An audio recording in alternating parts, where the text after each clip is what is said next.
అల్లుడు, నీకు విషయం చెప్పాలి. చెప్పు మామా. నేను లయ లవ్ చేసుకుంటున్నాం. తను నేను ఎలా యాక్సెప్ట్ చేసిందో నాకు ఇంకా ఇప్పటికీ అర్థం కావట్లేదు మామా. అదేంటి అల్లుడు అలా అంటావు? కడుపుమంట మామా, కడుపుమంట.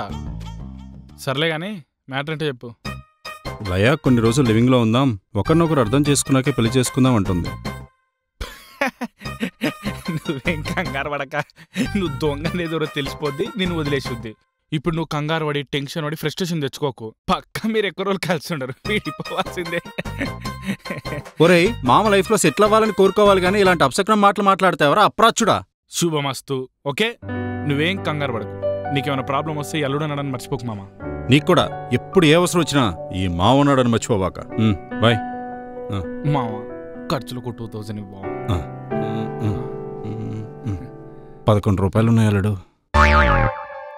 దీంతో డైరీ మిల్కే రాదు మామ. నువ్వు కొద్ది రోజుల తర్వాత నీ పిల్లల్ని చాక్లెట్ అడిగితే కవర్ ఇప్పించి చాక్లెట్ అని నమ్మించరకమ్మా నువ్వు. అల్లుడు, ఆ 11 రూపాయలు ఇచ్చేవా? దారిలో ఖర్చులుకుంటాయి. థ్యాంక్స్ అల్లుడు.